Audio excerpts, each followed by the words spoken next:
Hello everyone, welcome back. In today's video, we've got another news and rumor video here to discuss. In today's video, we're looking at some signings from our past couple of days, some injury updates, some training camp cuts. We've also got a couple of waiver updates, and we've got some trade rumors involving teams like the Canucks, the Jets, and a couple of other teams. Get to all the updates regarding these teams coming up right now.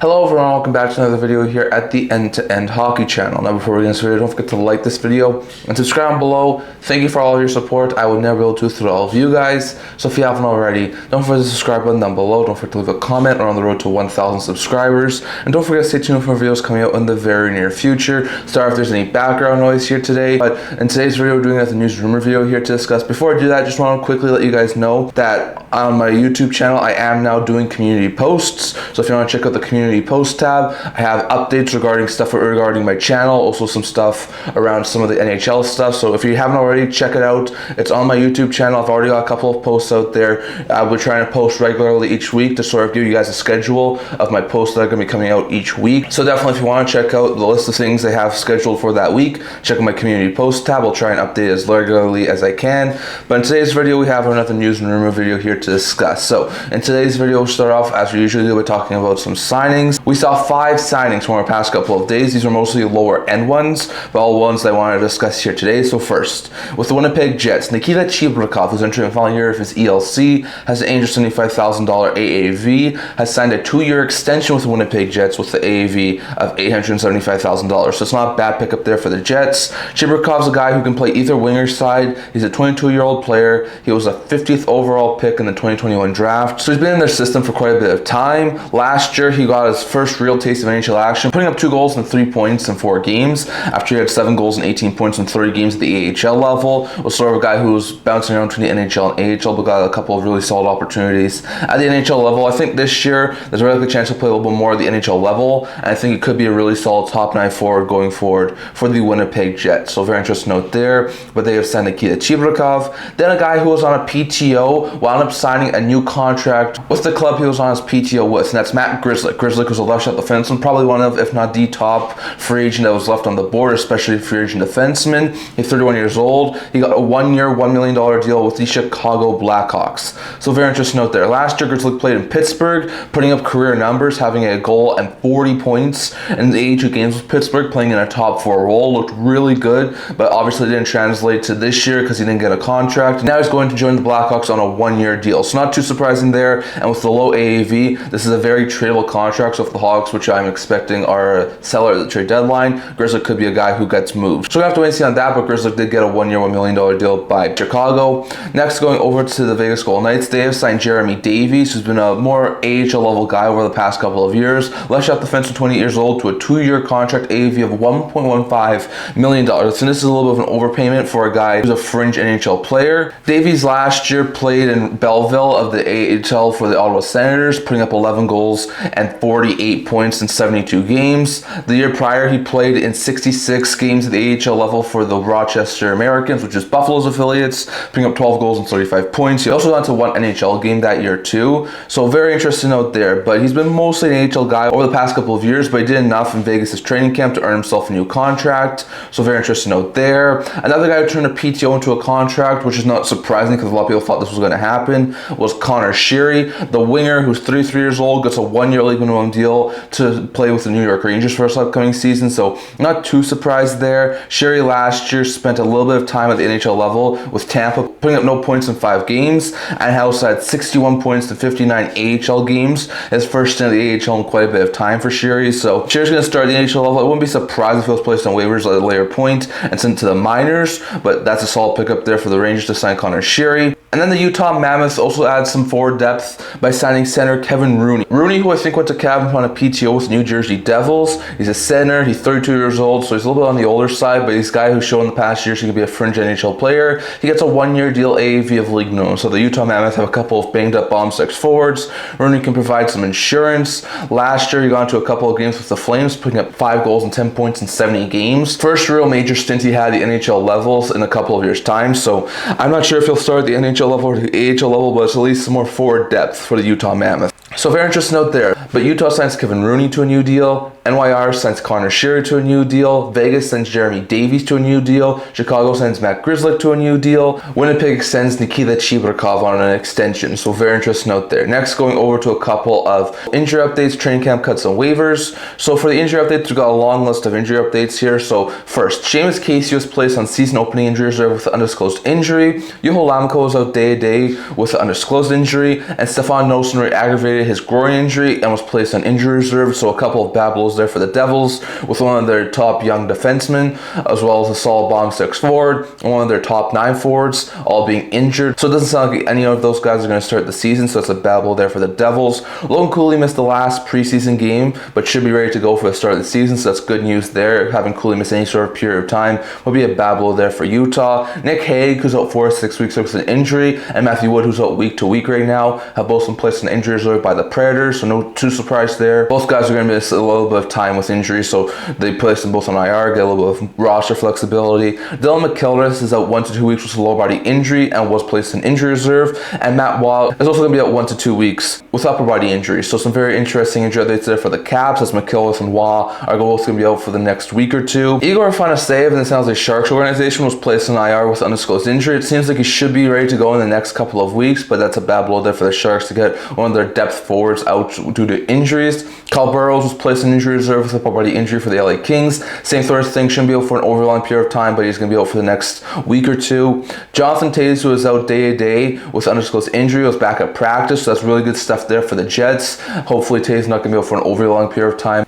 but he is coming off of a major injury that kept him out of the season last year, so hopefully it's not anything too serious. Cole Perfetti is out week to week with an ankle sprain, so that's a bad blow there for the Jets, as Perfetti is currently injured. Chicago has placed Landon Slaggert as well as Joey Anderson on injury reserve, so hopefully they're not going to be out for an overlong period of time. Cam York is out day to day with lower body injury and was placed on injury reserve, so he's going to start the season injured for the Philadelphia Flyers. Jake Walman is questionable for the opener with an undisclosed injury, so not overly great stuff there for the Edmonton Oilers, as Walman's a really solid top 4 defenseman. And then Tyler Kleven and Drake Batherson, who are both placed on injury reserve for the starting lineups, have both not been rolled out for the opener on Thursday. So even though they're on IR, there's a possibility Kleven and Batherson could get back into game action before the season even starts for the Ottawa Senators, which would be very good news there for Ottawa. So very interesting note there, but some very interesting injury updates when it comes to guys like Casey, Lammikko, Nosen, Cooley, Hague, Wood, McIlrath, Roy, Afanaseyev,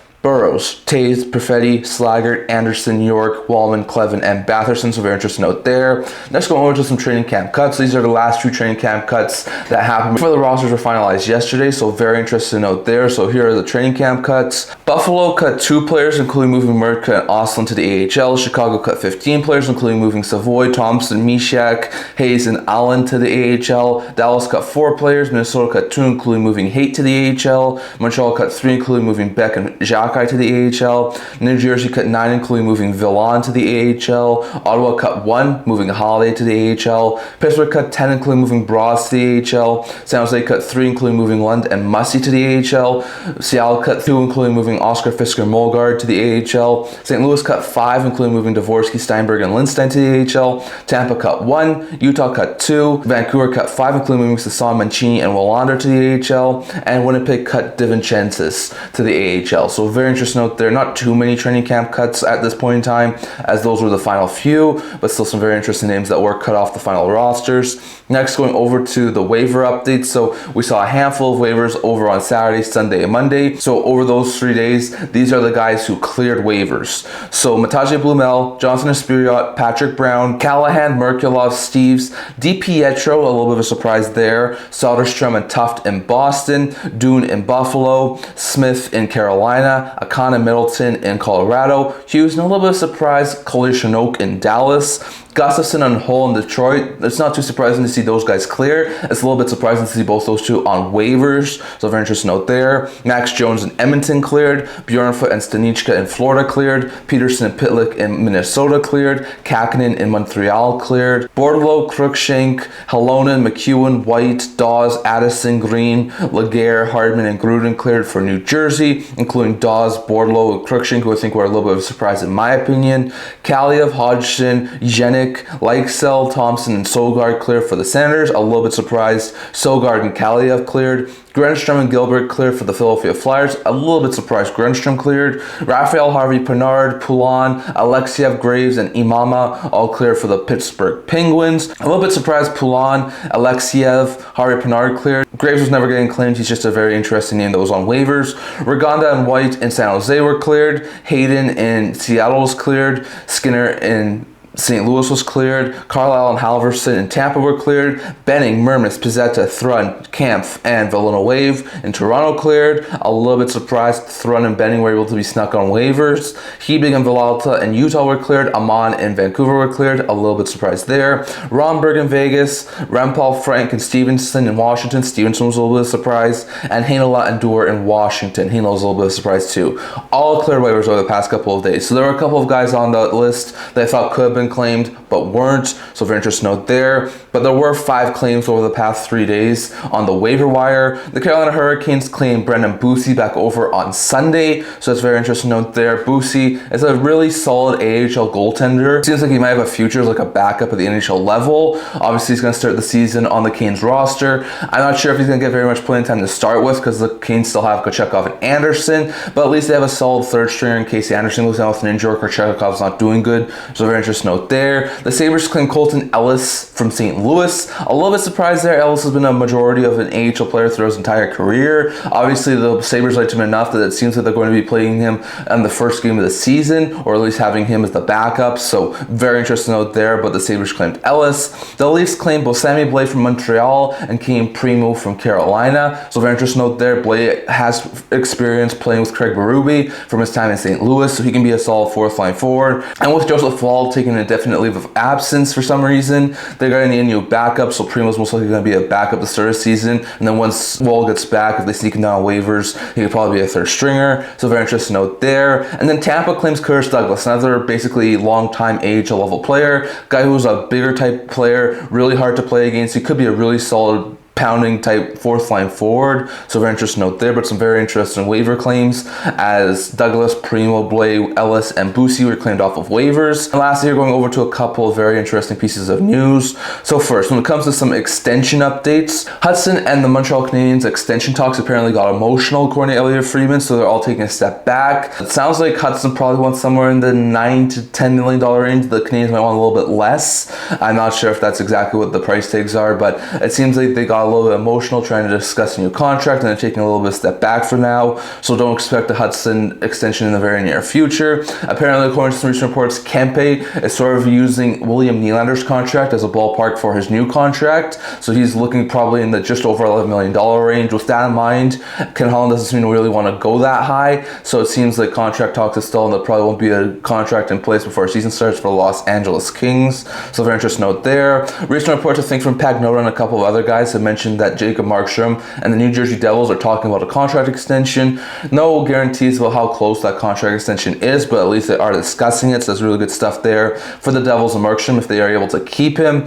And then Logan Cooley, according to some recent reports, I think it was from Frank Saravalli, mentioned that Cooley rejected an 8-year contract extension by the Utah Mammoth with an AAV of $9.6 million. So that's quite surprising. So Cooley obviously seems to think he's a $10 to $11 million player. I think Utah thinks that, but they're just trying to offer him something a little bit lower, and he rejected it. So we'll have to see where this goes from here, but Cooley did reject a massive offer from the Utah Mammoth. And then a couple of other smaller things here. The Bruins are to retire Zdeno Chara's number. I'm not sure what the date was they were going to retire, but they did announce that Zdeno Chara's number will be going to the rafters in Boston, so it's very good. Chara was a long time, really great player there for the Boston Bruins. And then on top of that, JJ Moser was suspended 2 games, and Scott Sabourin suspended 4 games for incidents that came in the preseason game between the Florida Panthers and the Tampa Bay Lightning. So there was a lot of rough stuff that happened in that game. I think there was over like 250 penalty minutes in that game, in the preseason game alone. So very interesting note there, and because of those incidents that happened, JJ Moser suspended 2 games, so he'll miss at least his first 2 games for Tampa, and Scott Sabourin suspended 4 games, so if Sabourin gets any sort of NHL level playing time, he's going to miss time due to suspension too. So very interesting note there. But those are all the injury updates, waiver updates, training camp cuts, and pieces of news news from our past couple of days. And lastly, here talking to a couple of trade rumors. So we got a couple of trade rumors here to talk about. Not a whole bunch of things here to talk about, but we do have a couple of things we want to touch on here today. So first, with the Winnipeg Jets, David Pagnotta mentions that the Winnipeg Jets are keeping tabs on the defensive market. He says that there's nothing imminent and no moves that are coming right now, but he does say that the Jets are keeping watch on how the defensive market sort of shapes up as the season goes along. So that makes some sense. Jets don't have the greatest of blue lines, so I can see why they would probably want to try and add someone. They have currently, I think, Stanley's on their defensive core, Fleury, Colin Miller. Sandberg's going to be injured for the next few weeks, so that's not overly good, but they still have Pionk, DeMello, Morrissey, so they have a pretty decent decor. But I think if they were to add one more top four defenseman, that would be pretty good there for the Jets. And I'm not sure if they're going to be keeping tabs and trying to add someone big. Like, I don't think they're going after Rasmus Anderson or Erik Karlsson. I don't think that's going to happen. But some of the lower end guys might be like sort of rentals on lower end deals, like Matt Grzelyck, who just got signed. I could see get traded to Winnipeg. Mario Ferraro makes some sense in the San Jose Sharks organization. And there's probably a couple of other guys that I'm forgetting at this point too. But there's a couple of rentals out there who are on teams who are probably not going to be overly good this year, who might make some sense as like top four additions in the Winnipeg Jets organization. So we'll have to wait and see on that, but keep your eye on the Winnipeg Jets. Very likely chance later on into the season they will make some sort of a defensive upgrade as they're keeping tabs on the defensive market. Next, going over to the Philadelphia Flyers. According to Anthony DeMarco, he was talking about the Philadelphia Flyers, and he thinks that Emil Andrea could very likely be moved in the very near future. Now, Andrea was a guy who was a fringe NHL player last year, got into a couple of games as like a solid third pair defenseman, didn't have a whole bunch of points, but I think this year he was left off of the roster. They went with guys like Ginning, Juleson, and Gilbert over him, even with guys like Ristolainen and York starting the season on injured reserve. So that says a lot about Andrea. So he's sort of falling down the depth charts in the Philly Flyers organization. I think he was placed in the minors. He might be on the starting lineup, but he's going to be like a 7-8 defenseman. So at this point in time, it just doesn't seem like Philadelphia and Andrea are working out overly well. So DeMarco thinks there's a very likely chance that we could see the Philadelphia Flyers make a trade at some point in the very near future regarding Emil Andrea, just giving him a fresh start. So we shall wait and see on that. Like, Andrea, I think at his ceiling could be a really solid third pair defenseman. I think at this point it's more of like a 6-7 guy who can't play third pair minutes, but it could also be a healthy scratch at some point. I think there are teams out there who could use some defensive help with maybe some injuries on the blue line who could definitely use an Andrea. Like, I wonder about Buffalo with all their injuries that they're currently having right now. Some teams who have weaker blue lines, like he's a younger type guy too, so could guys like Chicago, San Jose, Pittsburgh trying to get younger and sort of improve on the blue line, maybe try and get them. I'm not exactly sure, but definitely keep your eye on Philadelphia Flyers as Emil Andrea could very likely be moved in the very near future by the Philadelphia Flyers. So very interesting note there. And lastly, going over to the Vancouver Canucks. According to thefourthperiod.com, they say that the Vancouver Canucks are still actively looking for a forward upgrade, even though they have not been able to find it yet. So very interesting note there. We've heard about this all season long. The Canucks have been looking for a forward upgrade, someone who needs to play in a top 9 or be a second, third line center. Now, the Canucks do have a couple of younger players. I think they probably want to see how they do before they sort of try and make some sort of a move to try and get a forward upgrade. They have Lakar Mackey, Coots made the team. Also have a couple of other younger guys like Ratu, like Baines, like Karlsson, who also made the team, who could be really solid bottom 6 forwards. So I think they'll probably wait at least a week or two to see how those younger guys do before they make any sort of moves. But we know the Canucks have been really looking for some sort of an upgrade, and I think if there was a trade out there that could really help them, I think they would make that move. Now, they could try and go after a center. A couple of centers that come to mind would be like Pavel Zacha in Boston, who does have a little bit of term, or Alex Wennberg, who's a pending UFA in San Jose. A couple other guys that could wind up being moved that makes sense for the Vancouver Canucks to probably try and acquire might be a guy like Andrei Burakovsky or Teuvo Teravainen in Chicago. Might be a guy like Jeff Skinner in San Jose. Rickard Rakell and Brian Russell, if they really want to go for a bigger addition in Pittsburgh, makes some sense. And there's probably a couple of other guys out there too who would make some sense. Tolvanen in Seattle if the Kraken aren't doing overly well this year. So we shall wait and see on that, but keep your eye on the Vancouver Canucks as they are still actively looking for a forward upgrade, and if they have some of the younger guys get sent back down, they really do want some sort of a massive top 9 upgrade, except the Vancouver Canucks to be trying to work the phones and be making some sort of a move in the very near future. So we'll have to wait and see on that, but keep your eye on the Vancouver Canucks as they could be looking for a top 9 forward. So we'll have to wait and see on that. But that's all we'll talk for today. I'd love to hear your guys' thoughts. What do you think about all those discussed here today? Do you think the Canucks will try and add a top 9 forward at some point? Do you think the Jets will add a defenseman at some point? And do you think Andrea will wind up being moved by the Philadelphia Flyers? Definitely thoughts on all of that. plus all the training camp cuts, waiver updates, news updates, injuries, and the signings. So, if you have thoughts on all that down in the comment section below. That's all I'm going to talk about for today. Remember to like this video, and if you're liking to subscribe below. Thank you for all your support. I would never be able to through all of you guys. So, if you haven't already, don't forget to subscribe button down below. Don't forget to leave a comment. We're on the road to 1,000 subscribers. Don't forget to stay tuned for videos coming out in the very near future. Also, a blog to make news, rumors, analysis, stuff for that. So, check that out. I'll link to that in the description below. Can't wait to see you guys all for the next video. See you guys soon.